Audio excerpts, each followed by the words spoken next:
Mais normalement, on n'est pas supposé avoir 2 casques. C'est dans un... 3, 2, 1, et c'est parti. Simon-Louis Brosseau, c'est ça? Brosseau? Ouais, c'est Brosseau. C'est toi, ça? C'est moi, ça. Eh oui, alright. Ça Propriétaire de 3 cafés à Montréal et Zab Torréfacteur. C'est ça. Puis là, dans le fond, ça part d'où, là, tout ça? Ça part de...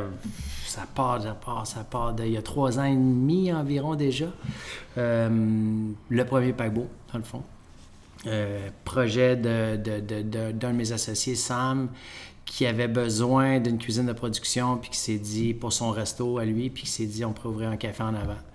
Puis moi, j'habitais dans l'Ouest à ce temps-là. J'étais dans l'Ouest à Revy, puis c'est ça, il m'a appelé, il a reaché out pour savoir si ça m'intéressait d'embarquer dans l'aventure, prendre le côté café, puis pitcher in. Puis, ben, c'est ça, j'ai embarqué, puis ça a déboulé de là. Fait que là, t'étais lifestyle vraiment nomade, là, où ce que justement... Ouais, ski bum. J'étais un retour au ski bum. On dirait que j'avais comme... Mais là, prise de la fin trentaine de genre... Fuck, je veux peut-être vivre dans l'Ouest, je veux peut-être... Là, t'as quel âge? Là, j'ai 43. Shit, hein? Fait que j'étais comme... je tournais en rond, tu sais. J'étais comme... J'avais plein de projets avec plein de monde dans la restauration à Montréal. Mais rien qui aboutissait, j'écoutais bien les téléséries, puis je finissais souvent à côté au bar à 3h du matin, mettons, tu sais. Fait que ça tournait en rond mes affaires, puis j'avais comme le goût d'aller vivre, d'aller faire du snow, d'aller vivre dans l'Ouest, d'aller vivre... voir si ça m'intéressait encore de peut-être faire ma vie au BC, tu sais, ou en Alberta, ou en quelque part dans les montagnes, tu sais, qui est une passion pour moi, là, le snowboard puis la montagne. Fait que j'étais comme, OK, fuck off, man. Je lâche tous mes jobs, je pack la golf, puis... Fait que j'étais reparti vivre là-bas, puis c'est ça, Sam m'a appelé, j'étais encore là-bas, puis il m'a offert ça, puis en même temps, j'avais déjà fait ma réflexion sur est-ce que c'est ici que je veux vivre? Oui, j'adore ça, le lifestyle là-bas, mais en même temps, dans l'industrie, dans la restauration là-bas, puis dans les villes ou les villages qui sont saisonniers, tu as des grosses saisons que tu travailles, mais tu as des grosses saisons mortes qui sont tripantes pour faire plein d'autres choses, mais qui sont vraiment pas payantes. Donc, je voyais pas un avenir pour moi dans mon domaine. C'était en restauration. En restauration. Ouais. Fait que, tu sais, c'était parfait pour... Le lifestyle était sick, mais je voyais vraiment pas comment j'allais faire pour... je sais pas, avoir une famille, acheter une maison, voyager, tu sais, j'allais avoir une belle vie là-bas, sur place, mais pas plus. C'est que j'avais déjà comme fait mon bout de chemin à dire, OK, regarde, c'est débile, j'adore ça, mais j'ai peut-être besoin de trouver d'autres solutions. Puis en même temps, Sam m'a appelé, m'a fait ça, puis ça avait toujours été un rêve là, d'ouvrir un café, puis peut-être d'avoir ma propre place. Fait que le timing était là. Tu avais l'expérience, tout ça. J'avais l'expérience. T'avais-tu déjà géré quelque part d'autre avant? J'avais géré par la bande, tu sais, j'avais jamais voulu prendre de responsabilité vraiment, tu sais, je m'étais tout le temps dit, je vais le faire pour moi au lieu de le faire pour les autres, tu sais, j'aimais mieux comme faire bien ma job, mais avoir toujours une porte de sortie, puis quand tu gères, ben c'est toi qui prends la marde des clients, tu prends la marde des serveurs, tu prends la marde des cuisiniers, tu prends la marde des patrons, t'es juste dans le milieu de tout le monde, puis là t'essaies de faire de ton mieux, puis finalement souvent tu fais moins de cash, t'es plus stressé, plus d'heures. C'était pas ça que je voulais vraiment dans ma vie, ça fait que j'ai toujours comme... Mais je l'ai fait par la bande, le genre de serveur responsable, là, que t'es responsable de ton chiffre. Ouais. T'es comme un leader naturel sans vraiment avoir le titre et le cash pour. Ouais. Le cash, c'est le ça cash l'affaire. pour, c'est ça. C'est pas un domaine... C'est un domaine qui peut être payant, mais... C'est un domaine qui peut être super payant, mais qui peut être super exigeant. C'est un domaine... un domaine d'amour, là. C'est un domaine de ça. passion. T'as Ouais, pas le c'est choix, ça. puis en même temps, il faut que t'aimes les gens, puis il faut que t'aimes la bouffe, puis il faut que t'aimes t'aimes le rush, tu sais, mais c'est un travail souvent de soir, de fin de semaine, t'es off du reste du monde. Mais donc, toute ma gang, ma famille, mes amis. Ben, t'es pas là les vendredis soirs, t'es pas là peut-être à Noël, puis t'es sûrement pas là au jour de l'an. T'es comme toujours pris dans tes affaires de restauration. Mais en même temps, tu fais quand même de la bonne argent pour le nombre d'heures, mais c'est des heures physiques, c'est des heures debout, c'est des heures aussi toujours en train de servir du monde. Donc, tu es toujours en train d'être engagé dans une discussion, puis d'être C'est lourd, là, des fois. C'est lourd des fois. Des fois, c'est exceptionnel Le contact. le contact avec la table que tu sers, le groupe, les gens, puis tu sors de là super énergisé en disant « Wow! » Puis d'autres fois, ils te drainent là, une table, tu sais, tout ton jus, puis tu as le goût de tout péter, tu sais. Mais non, moi, je l'ai fait toute ma vie, puis ça a été vraiment un métier. Puis c'est un métier que j'adore encore. Puis je le fais encore par la bande différemment. Maintenant, c'est comme ça l'a switché, mais c'est encore ça là, qu'on fait, là, de la restauration, dans le fond. Ouais. Mais là, vous autres, dans le fond, ça, c'est un café Third Wave. Là, pour les gens qui savent pas c'est quoi le Third Wave, ben c'est du café peut-être un peu plus cher qu'on peut retrouver ailleurs. Là, mais tu sais, comment qu'on peut définir ça un peu, là, le Third Wave? Ouais, le Third Wave, il y a l'expression, il y a l'expression Third Wave ou le style de café Third Wave, puis on pourrait vraiment passer à travers toutes les vagues, dans le fond. Il y a une vague, deux vagues, trois vagues. Ouais. Mais en gros, moi, j'aime ça dire que c'est du café spécialité. Puis du café spécialité, qui pourrait être appelé Third Wave aussi, c'est dans le fond, c'est qu'on respecte du début à la fin de la chaîne. Du début de la production jusqu'à nous, il faut que tout soit respecté, puis il faut que tout soit fait avec le plus de minutie puis d'attention aux détails possible pour pouvoir avoir la qualité qu'on a dans la tasse, dans le fond. Ça fait que autant les fermiers que les producteurs, les exportateurs, les importateurs, les roasters, les baristas, tout le monde fait sa job au maximum, puis on arrive justement à avoir un café qui coûte cher parce qu'il vient de loin, il est ramassé à la main. Mais ils viennent pas tous de loin? Ben, ils viennent tous. Tu sais, le café, ça pousse autour de la ceinture équatoriale en général. Donc, tu sais, mettons qu'on dit que les grosses zones, ça serait l'Amérique centrale, l'Afrique, l'Asie. Ouais. Puis le Brésil, mettons, là, ça, c'est comme les grosses zones. Bon, c'est sûr, il y en a au Pérou, il y en a au Mexique, il y en a un peu partout. Il y en a un peu partout. Mais tu sais, comme, tu sais, je suis allé au Costa Rica, puis tu bois le café là-bas, puis il n'est pas aussi bon qu'ici. Là, ils te vendent pas la même affaire. Non, là. Le meilleur café... Non, c'est ça. Le meilleur café sort du pays. Mais le Costa Rica, c'est super bien organisé en plus. Puis leur café, le café est excellent. Le contrôle de qualité est fou, là, ce qui se fait là-bas. Mais c'est sûr que ce qui reste dans le pays, c'est moins bon. Mais en même temps, c'est sûr que tu bois un café au Costa ou dans n'importe quel pays, sur place, dans le contexte, il va être sûrement fucking bon. Dépendamment c'est où. Là. Il y a des endroits qui le font bien au Costa Rica. Il y a des endroits qui le font... Mais tu t'attends à aller dans des pays comme ça, puis tu vas boire du super de bon café, finalement. Puis non. C'est ça, pas tout. Non. T'es presque mieux d'amener ton propre café. Ouais, que t'as acheté de là-bas ici. Que c'est ça. Il vient de là-bas, tu l'as acheté ici, puis tu le ramènes là-bas pour le boire là-bas, puis faire que wow. Ouais, mais, c'est bon, ça. ou t'es mieux de peut-être chercher c'est qui le fait bien. Dans le pays, tu sais, vraiment faire tes recherches pour faire qui, je suis au Costa. Il y en a sûrement un qui va Il y en a plein sûrement, mais il faut que tu les cherches, puis tu vas les trouver si tu les cherches. Il y en a qui geek, puis il y en a partout là, qui geek, tu sais. Fait que c'est cool aussi, ça te fait des missions, tu sais.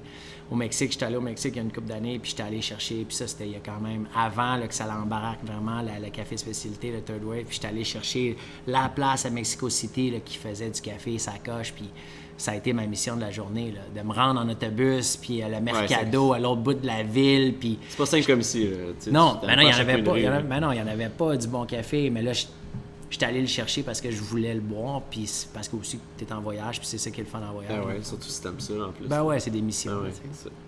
Ouais.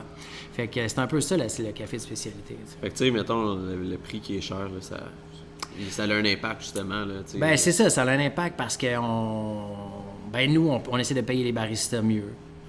On crée des ambiances dans les cafés qui coûtent cher là, en amélioration locative, dans les locaux, là, dans n'importe quel café de spécialité en général.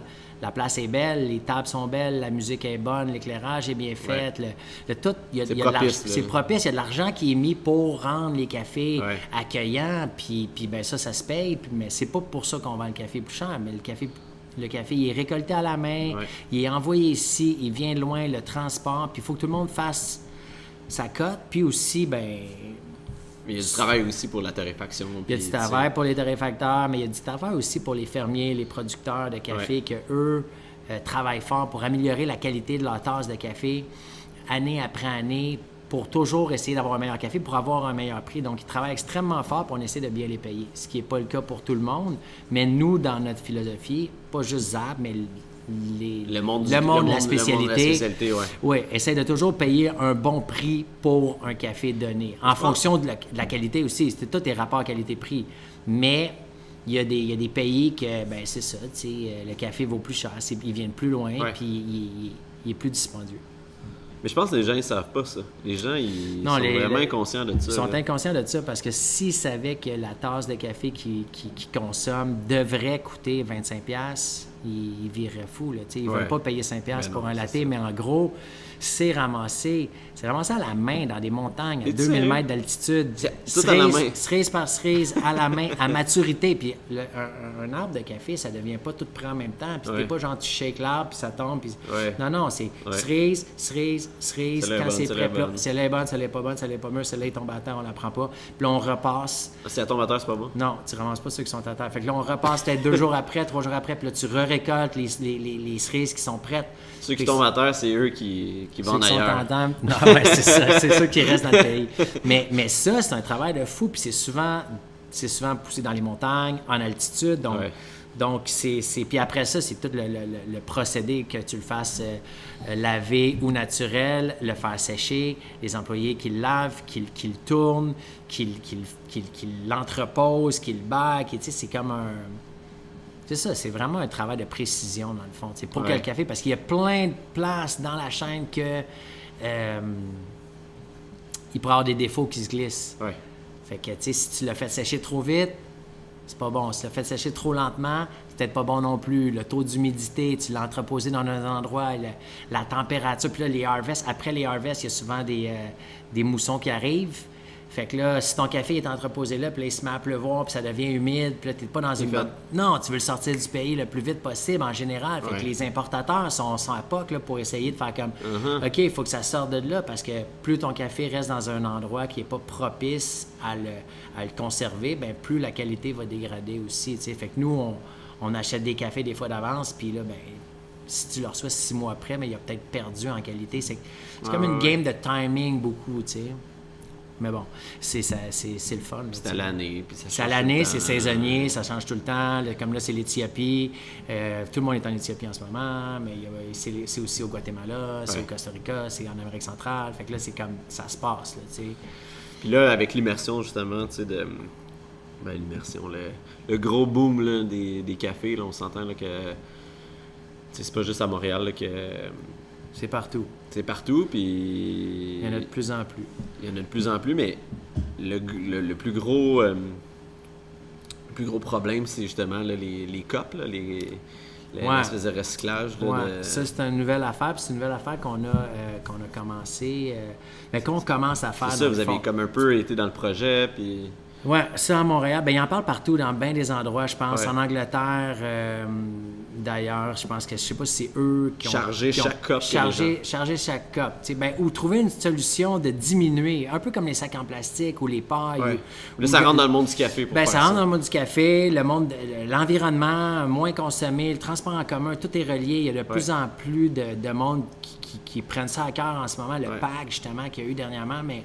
Puis je pense que ça, nous, ça l'a fait appel à mon associé, Sam. Puis je pense qu'il y a eu un cri d'urgence de dire qu'est-ce qu'on fait, nous, dans notre industrie, comment on fait pour nous améliorer. Puis, ben c'est ça, il a mis ça sur pied en ce moment, puis il a brainstormé, puis il a fait un appel, puis il y a déjà du monde à Montréal, plein de monde qui est intéressé, puis plein de monde qui travaillait déjà là-dessus. De leur côté, comme tout un petit groupe qui avait fait des recherches, puis des études. C'est tout indépendant. Tout indépendant, le projet de la tasse... plein de groupes super passionnés, puis ben cet appel-là, ça leur rejoint plein de monde, puis ils ont mis ça en branle, puis ça se place tranquillement. C'est sûr, c'est plus long que tu penses, mais l'organisme est créé, puis ça commence, puis tu sais, nous, on a commencé à le dire, puis on va commencer à charger 25 cents, parce qu'on s'est rendu compte aussi, puis il y a plein de monde... Pas juste vous, là. Bien, pour l'instant, je sais pas, il y en a d'autres qui vont embarquer, mais nous, on commence à le faire, puis on va commencer à montrer... c'est là, vous faites votre geste, vous faites votre part. On fait notre geste, on le montre, on va montrer combien d'argent que nous on fait avec ça. Bien, pas que nous on fait, mais combien on ramasse, combien d'argent on ramasse pour l'entreprise. Puis c'est ça, c'est en marche, c'est parti, ça va. On va essayer de rendre les cafés plus verts, on va essayer de rendre de faire diminuer la consommation de verre parce que c'est les verres jetables, c'est un single use, tu les prends, tu le bois, puis tu le jettes, puis il n'est pas recyclable, puis il n'est pas compostable, puis il y en a qui sont, puis personne ne le sait, puis c'est nébuleux, il y en a qui disent que oui, puis que non, mais en gros, ils se jettent, puis ils se compostent pas, puis ils se recyclent pas. C'est que c'est un single use, puis juste nous, je pense que, juste nous, dans nos cafés, c'est 80 000 verres par année. C'est des milliers de verres, c'est des millions. Huge. Je me demande, c'est peut-être même des milliards de verres au monde. Par jour. Des villes comme Montréal, c'est une petite ville. Des villes comme New York, des villes comme LA, comme Londres, c'est capoté. Fait que... Si tu prends un verre, là, juste pour un espresso, là, c'est gênant. Là. Ben c'est ça. Puis il y en a. Il y en a qui le font. Il y en a. Puis même un cortado, tu sais. Ben oui, c'est facile, je suis premier. Là. Un cortado, là, c'est 3 gorgées. Prends le temps de le boire sur place. Ou amène ta tasse. Ou paye ton 25 cents, parce que si tu payes ton 25 cents, dans le fond, tu contribues un peu à améliorer. Mais là, ce 25 cents-là, il va pas dans les poches à personne. Non, il va à l'OSBL, qui va être un organisme qui a été créé dans le but de rendre les cafés plus verts aussi, puis de trouver des solutions, puis d'améliorer justement la planète. Fait que cet argent-là, si on se met tout ensemble, tous les cafés, il y en a de l'argent là. Puis peut-être qu'on change les consommations, peut-être que dans les manières de consommer, je veux dire, peut-être que dans 5 ans, tu es tout seul à prendre ton verre pour emporter, tu sais. Tout le monde a ses verres, tout le monde a leur verre. C'est comme quand tu vas à l'épicerie, tout le monde a leur sac maintenant. C'est rendu ça, ça prend du temps. Ça. Ben oui, ça prend du temps, mais quand tu payes plus, tu fais comme, hey, je vais peut-être m'en acheter une petite tasse. Puis je vais apprendre, j'ai un pot maçon chez nous, puis ça fait un job. Là, avant, c'était toutes les mêmes tasses qu'il y avait là, partout. Là. Puis là, il va y avoir d'autres compagnies. Là, d'autres tasses, d'autres mondes. Puis on va changer les manières de le faire. Puis ça, c'est une des manières pour faire bouger les choses plus vite. Parce qu'on aurait pu récompenser ceux qui ont déjà leur tasse, qui était une idée, puis qui n'est pas mauvaise. Puis il y a du monde qui font ça aussi, puis c'est bien. Fait que tu donnes une récompense, tu amènes ta tasse, tu payes moins cher que celui qui n'amène pas sa tasse. Mais ça fait que... Tout le monde veut payer moins cher. Ça fait que la personne que lui amène pas sa tasse puis qui continue à polluer, lui, il continue à payer la même affaire, tandis que lui qui fait déjà sa part, lui, il paye moins cher de déjà faire sa part, mais lui, il est gagné, il a déjà l'environnement à cœur. Fait que lui, c'est parfait, il est là, tant mieux, mais l'autre d'à côté, lui, il faut qu'il soit pénalisé pour pas faire ce petit geste-là, puis ça, c'est un des moyens, tu sais, puis pénaliser en même temps. Le monde sort à l'argent, fait que tu sais. Ah ouais, mais faut que tu mettes ce chiffre-là pour faire des fois bouger bien du monde. C'est ça. Je pense que oui. Puis là, c'est 25 cents, puis peut-être que ce sera. Il y en a que c'est 50 cents. Oh shit! Il y en a qui ont déjà commencé. Eux autres, ils le font déjà depuis un bout, c'est 50 cents, mais ils le faisaient seuls. Puis justement, le projet de la tasse, qui est déjà implanté dans Villeray, puis c'est en reproduction, ils refont des tasses pour les avoir partout à Montréal. Ça, c'est des tasses consignables. Donc, tu payes 5$, mais tu ramènes... Les tasses vertes, là. Oui, c'est ces tasses-là. Là. Ouais. Tu ramènes... Va chercher. Ouais. Tu ramènes... On la voit dessus? Ça tourne ça encore? D'ailleurs. Merci. Ouais. Parfait. Mais là, ça, c'est quoi? Ça, c'est la tasse. Ça, c'est un organisme. Ça lave à chaque fois? Ouais. C'est ça. Ça, c'est consignable. Tu payes 5$, puis tu ramènes, puis on te redonne 5$. Fait que si mais là, tu gardes tout le temps. Puis ça t'a coûté 5$. C'est pas payé.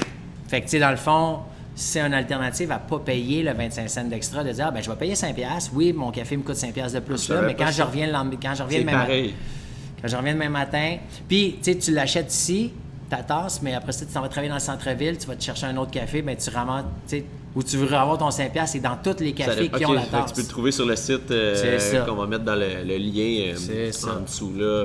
On va mettre ça quelque part, là. Tu vas trouver... On va les tags, là. Tu vas trouver un moyen. On va leur donner du love. Ben oui. Là, le monde, il donne du love, là, à ça, là. Là, ça s'en vient vraiment. C'est que soit tu as cette petite tasse-là qui te coûte rien, elle te coûte 5$, puis tu la ramènes, puis on t'en donne 5$. C'est que, elle est juste assez chère pour que tu veux pas perdre ton 5$, parce que peut-être que si c'était juste une pièce, t'en empilerais, puis ça te dérangerait pas, mais c'est une belle tasse, ça coûte 5$, tu la ramènes, mais peut-être que tu l'as oublié dans ton auto, tu l'as oublié à la job, là, t'en as 2, t'en as 3, t'en as 4, puis à un moment donné, t'es comme, là, j'ai 4 tasses, t'es pognes les 4, t'es ramènes. Ça serait mon genre. Ouais. Comme plein de monde, mais t'es ramènes les 4, puis tu reprends ton 20$. Fait que ça t'a rien coûté, puis t'as pas pollué, dans le fond. En gros, c'est ça. Puis quoi d'autre que... c'est quoi d'autres gros points que vous voulez travailler justement cette année par rapport à l'année passée, justement, avec vos... toutes les nouveautés qu'il y a eu, là. Il y a encore des nouveautés, ou... Il va y avoir des nouveautés, Mais là, c'est sûr qu'avec... on a ouvert 2 dans l'année, un à l'automne, un au printemps. Ouais. On a racheté le Plume, puis on a ouvert le dernier dans le Vieux-Montréal au printemps. Fait que là, ça a été beaucoup. Fait que pour les gens qui ne savent pas, là, dans le fond, Café Paquebois avant, c'était juste sur... C'était juste sur Bélanger. Sur Bélanger à Montréal. Puis il y a 1 an et demi environ, on a racheté le Café Plume. On s'est associé, dans le fond, c'est qu'en gros, c'est qu'on s'est associé avec Zab. Ouais. On vendait Zab, Edwin, le propriétaire de Zab. On vendait son café ici au Paquebot et on s'entendait bien, puis on a mergé nos 2 compagnies. Ouais. On est devenu Zab Paquebot. Puis, rendu là, on s'est dit, on va comme pogner un café de plus, puis on va faire rouler la patente. Ouais. Fait que, on a racheté le Plume parce qu'on connaissait le propriétaire Dave. Super cool guy qui lui avait qui avait fait le tour de son café, puis qui était prêt à faire d'autres choses, puis que c'est ça, puis il voulait pas le laisser aller à n'importe qui, puis nous on avait parlé avec, puis on s'entendait bien, c'est vraiment un cool gars, fait qu'on a comme ok parfait, let's go, on achète. Mais là pourquoi un 3e là tout de suite après? Ça a donné? Ouais, c'est ça, c'est comme une affaire de tu commences à regarder des locaux, puis tu regardes des locaux, puis là tu passes là, tu fais comme il n'y a rien ici, c'est vide. Hey, c'est un beau spot. Puis là, t'es comme... il y a le numéro, tu prends une photo, t'appelles. Peux-tu venir visiter? Puis là, tu rentres là-dedans, t'es comme... Le moindre entrepreneur du genre, il saute là-dessus. Là. C'est ça. Puis on aime les projets. Puis là, on a vu le spot dans le vieux. Puis on a fait comme, hey, c'est un bon spot. Puis c'est un beau local. Puis on pourrait peut-être faire de quoi de cool. Puis rendu là, tu te dis, let's go, on se lance. Puis, mais là, par exemple, à 3, avec le ZAB... Ça roule. Là, ça roule. C'est ça. Tu penses que tu as 5-6 employés à 20 quelques employés. Puis là, tu gères d'autres choses. Mais c'est super. Ça a été une belle transition quand même? Ça a été très vraiment. difficile? Non, on a vraiment un bon team. On a une belle gang. On avait du bon monde aux bonnes places. Ça fait une équipe solide, puis ça fait une équipe qui roule bien. C'est sûr qu'on est en ajustement, puis on est en action-réaction. C'est pas comme si on était des pros de ça. Là. On improvise un peu. Là. C'est comme, OK, telle affaire arrive, OK, t'as un peu. OK, c'est bon, on va gérer, on va penser à ça. C'est pas un système d'opération comme une business traditionnelle. Non, c'est ça. Mais plus ça va, plus on est structuré, plus on met du monde, nos énergies aux bonnes places. Puis savoir qui fait quoi, quand on le fait, puis c'est quoi nos tâches, puis après ça, on travaille, là, tu sais. Je veux dire, à tous les jours, il se passe quelque chose. Il y a toujours quelque chose qui se passe. Ça fait que t'es jamais à rien faire. T'as tout le temps de quoi faire, tu sais. Puis t'as tout le temps de quoi améliorer, ou un projet à travailler, ou des factures à payer, des payes à faire, ou un bris d'équipement, ou un nouveau client qui veut du café, puis t'es comme, OK, parfait, on se rencontre. Fait que t'es tout le temps... T'es tout le temps un peu dans l'action, là, pareil, là, tu sais. Plus la clientèle. Puis la transition de, justement, 6 employés à genre 20 employés, c'est sûr que ça, c'est différent, mais en même temps... Il faut que tu trouves des gérants. Oui, c'est ça. Tu trouves des gérants qui gèrent ces employés-là, mais en même temps, tu essaies d'être super présent, pareil, dans les cafés, puis d'être proche, puis de connaître ton staff, dans le fond, pour savoir qui travaille pour toi, mais aussi... Mais tu vois, comme là, dernièrement, il y a comme 3 employés qui ont été engagés, puis c'est la première fois que c'est pas moi qui les engageais, tu sais. Oh shit, c'est pas toi qui les as fait. Non, puis je trouvais ça cool en même temps. Je trouvais ça cool de faire confiance à du monde qui me connaissent assez, puis qui nous connaissent assez, nous, en tant qu'entreprise, pour pas avoir besoin de... Tout le temps être obligé d'être là, justement. Non, c'est comme, ça fait assez longtemps que tu travailles avec nous, tu nous connais, tu sais ce qu'on recherche dans un employé, puis... passe les entrevues, puis engage, c'est toi qui le gères, ce café-là, tu sais, c'est que c'est le fun de... Le pays qui arrive, c'est... C'était peurant en même temps, puis en même temps... Oui, c'est ça. Non, mais... Je pense que ton choix était pas judicieux. Non, c'est qu'en même temps... Ça a bien été. Non, c'est ça, en même temps, ça a super bien été, puis tous les employés qui ont été engagés, on est super contents. Mais c'est le fun, c'était peurant, mais c'est le fun en même temps, de faire, OK, on est rendu là, j'ai plus besoin. On a besoin de quelqu'un, c'est ton café, tu as besoin d'un employé... Tu sais c'est quoi c'est toi qui fais les horaires, c'est toi qui sais c'est quel chiffre que tu as à combler, tu sais c'est quoi tes forces puis tes faiblesses dans ton équipe. Compte ton trou, tu sais on va pas ça, on va faire un pause puis on va t'envoyer CV puis tu passes tes entrevues puis tu engages un peu qui tu as besoin dans ton équipe, c'est que c'est le fun, tu sais. Puis c'est une charge de moins encore parce que c'est tough de laisser aller. Puis souvent, dans les business, c'est que tu micro-gères tout. Je micro-gère la plante autant que je micro-gère la bouffe, le café, les employés, les fournisseurs. C'est dur de pas faire ça. Ben oui, c'est dur de pas faire ça parce que tu es habitué de le faire, mais là, il faut que tu sois capable de faire... C'est quoi le truc? Est-ce un truc? Faut que tu le vives, faut que tu fasses une erreur. Ben oui, puis il faut que ton partner te dise non, là, c'est parce que moi j'ai tout le temps tendance à je vais le faire, mais comme non, c'est pas toi qui fais ça, tu sais, c'est contre-productif de le faire. Fait que, parce que l'autre personne n'apprend pas. Non, c'est ça. Puis à un moment donné, ben, tu te rends compte que le monde qui t'entoure, c'est du monde qui sont super compétents puis qui sont capables de le faire, puis tu leur fais confiance. Et puis à un moment donné, tu es juste capable. Plus ça va, plus tu es capable de prendre du recul, de faire bon, regarde, moi je vais me concentrer sur ce que moi j'ai à faire, puis on va laisser les autres faire ce qu'ils ont à faire. C'est faire leur job dans le fond. Ouais. Ben moi on va finir ça bientôt, là. Ça fait quand même un petit bout qu'on est là-dessus, mais moi j'ai 3 questions à te poser, 3 rapid fire, là. Je t'ai pas préparé à ça pendant tout. C'est bon ça. Toi, là, si t'avais une chanson qui partirait chaque fois que tu rentres dans une pièce, ce serait quoi? Hey boy. C'était le pay call pour moi, ça. On dirait que j'ai pas de... Je sais pas. On la skip? On la skip. Puis si t'avais un pays autre que celui-ci auquel habiter, un grand voyageur comme toi, là, t'habiterais où? C'est dur? Sûrement, ouais, c'est dur, mais je pense que je le sais. Je pense que j'habiterais en Nouvelle-Zélande. Ah ouais? Pourquoi? Ouais. Parce que c'est fou. C'est juste fou, la Nouvelle-Zélande. C'est petit, c'est compact. Tu voyages super facilement, puis il y a tout en Nouvelle-Zélande. L'océan, les montagnes, la plage, les montagnes, je l'ai dit, hein, les plaines, les volcans, les sources d'eau. Tout Jamais allé. Tout est là. C'est capoté. Les glaciers, les grosses montagnes, le snowboard, le surf, la pêche, t'as tout. T'as tout sur 2 petites îles perdues dans le Pacifique. C'est capoté comme pays. Pour de vrai, puis les gens sont cool, puis il n'y a personne. Il y a comme 4 millions de personnes sur 2 petites îles séparées. Ils sont presque toutes sur l'île du Nord. Fait que t'as comme des impressions de grandeur dans un petit pays. Les voyagements se font bien. Puis les Kiwis sont malades, tu sais. Ouais, mais ça, c'est un pays qui ressemble pas... Ça ressemble pas à nous, mais c'est un peu une culture qui ressemble. Là. Ouais. Mais, tu sais, sinon... L'Ouest canadien, peut-être un peu plus. Ouais, l'Ouest canadien, qui est quand même mon pays, tu sais. Ouais.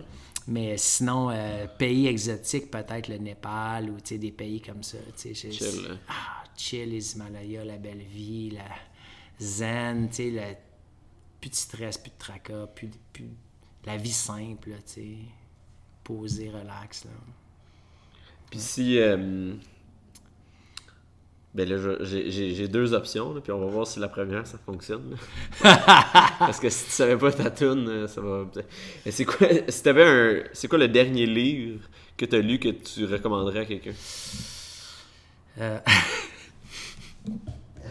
Le dernier livre, là, je suis en train de lire l'hypnonaissance, mais c'est pas... Je le recommanderais juste à du monde qui va avoir un bébé, tu sais. Sinon, qu'est-ce que j'ai lu dernièrement? J'ai lu... J'étais en train de lire un Murakami, qui est un auteur japonais que j'aime beaucoup. Ah ouais, tu lis beaucoup, toi? Ouais, je lis beaucoup. Je lis par bout, par passe. Des fois, en voyage, je lis beaucoup. Des fois, je suis dans des passes que je lis plus. Des fois, je suis dans des passes de téléséries. J'ai à peu près 10 livres sur le bord de mon lit, puis il y en a presque 10 de commencer. Là, je lis un livre sur le café, je lis un livre sur les bébés, je lis un livre sur le green bean buying, je lis un autre livre sur les êtres humains. Je lis, bon, fait que, je touche un peu à tout, mais je les finis pas. Ben, je les finis, mais c'est long. Ouais, mais des fois, je lis pas vite. Mais souvent, je me couche le soir, puis je lis comme un chapitre ou 2, 3, 10 pages, puis je crash. Ça fait que... Mais sinon, dernièrement, non, c'est ça, je suis dans mon livre, dans mon Murakami, puis c'est pas mal. J'ai lu, c'est ça, mon livre sur le green bean buying, qui est super intéressant, puis j'ai un blanc de l'auteur, le Ryan Brown. Mais là, c'est pour la job, ça, quasiment. Ouais, c'est pour la job. T'es tout le temps en train de penser à ça, T'es tout le temps là-dedans? Ben oui. Ouais, c'est ça. Tu décroches pas. C'est dur de décrocher, tu sais, mais c'est le fun, c'est passionnant aussi, puis t'apprends plein d'affaires en même temps qui me servent dans mon métier, ça fait que je combine les deux, tu sais, mais ouais, ça c'est, pour ceux qui aiment ça, acheter du café, c'est un bon livre. Ouais, c'est ça. Puis là, on commandite ça, ce podcast-là? Tu plugger tes brands? Commandité par Zab Paquebot, Zab Café. Oui, on l'a déjà bu. Zab Roasted, ouais, c'est un nouveau, c'est pas encore... on va peut-être l'acheter, c'était bon. À suivre. À suivre, ce That's petit it. Colombien-là. On va te réinviter, ça, c'est sûr. Ben oui. Cheers, buddy. Hey, merci, man. C'était cool. Peace!